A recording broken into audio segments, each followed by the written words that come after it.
Pits, ano ba ang gagawin natin dito? Dito raw yung meeting place, sabi nung kausap ko eh.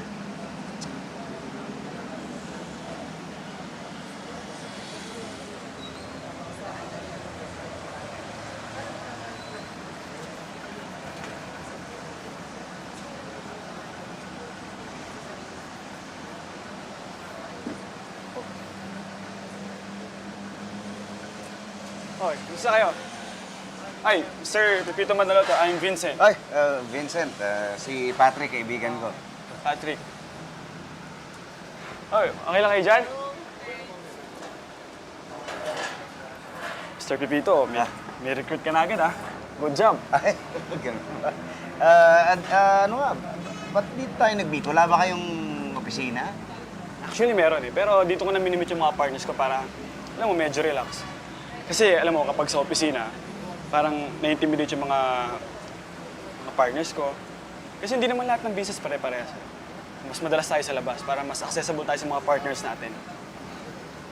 So ano, paano ba to? Ganito lang to. Okay tong business na to. Hmm. Very minimal ang investment.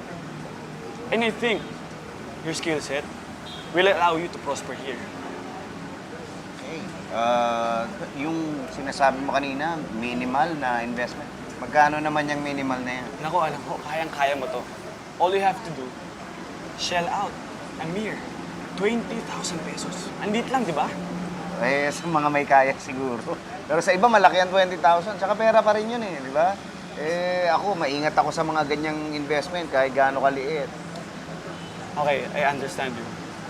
But I'm telling you, this is no ordinary business. Hindi maliit to, ha? Ito, example. Nakita mo yung bahay sa likod natin?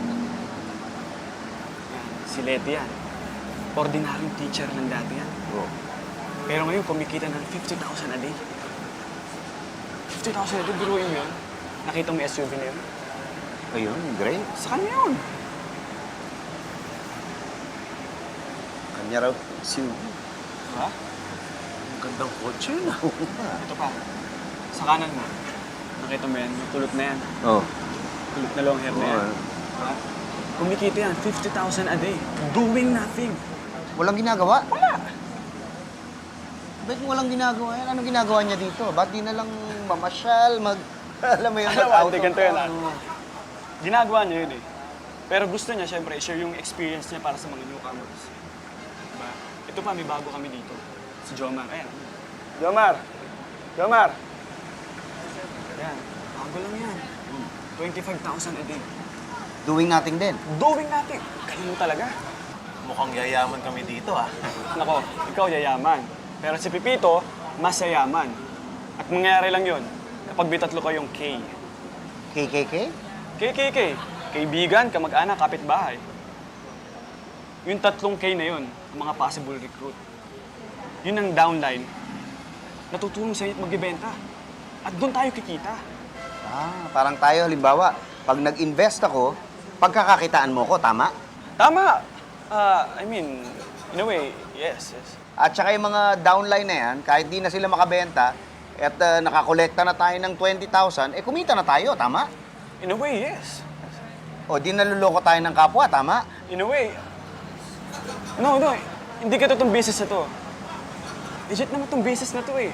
Legit, sige. Pero halimbawa, naisip nung downline na di na ako makabenta kasi wala naman akong makuhang recruit. Hindi nila mababawi yung pera nila, di ba?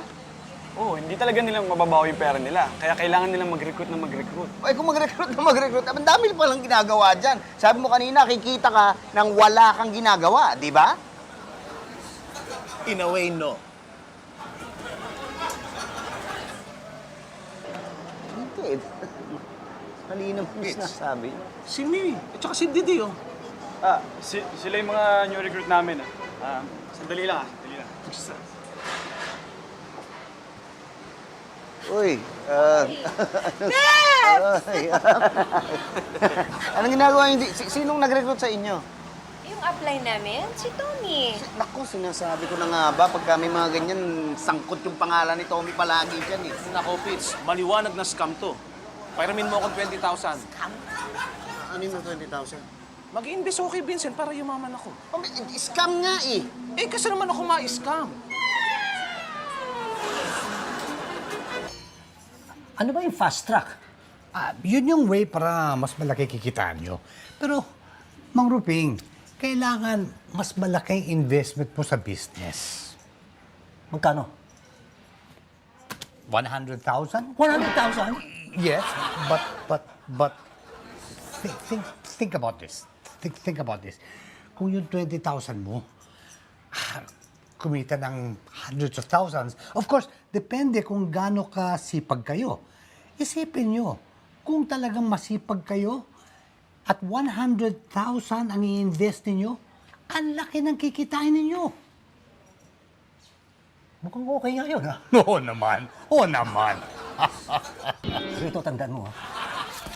Pag ako niloko mo, hindi ako magdadalawang isip na gamitin ang pagkabeterano ko. Tandaan mo yan! Oo naman.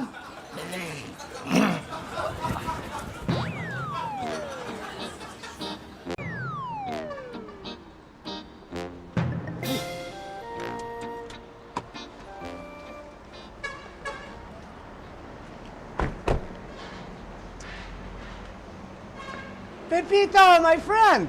Mang Tommy, anong ginagawa niyo dito? Yung business partner ko, nagbibenta ng kotse.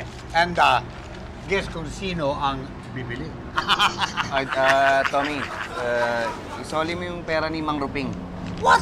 Oh, bago naisip ko, ayoko na mag-invest. Eh, hindi pwede Oye, Tommy, maawa ka naman sa tao. May sakit nga ito eh. pwede dahil pumirma siya ng kontrata. And once you sign a contract, that's the end of...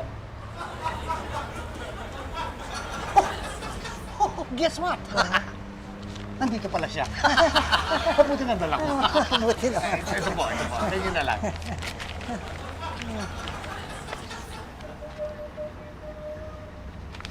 Sobra ito, sobra. O, ayan.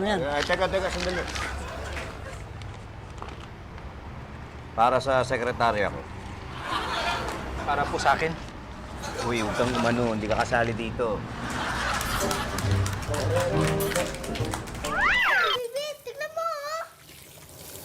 Uy, wow! Naku, hindi ka natakot?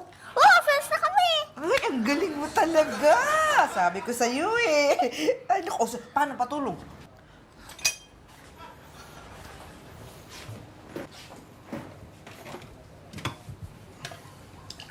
Kuya, kita mo to? Kailangan ano yan? Ay, lumayo ka dyan. Ako bahala dyan.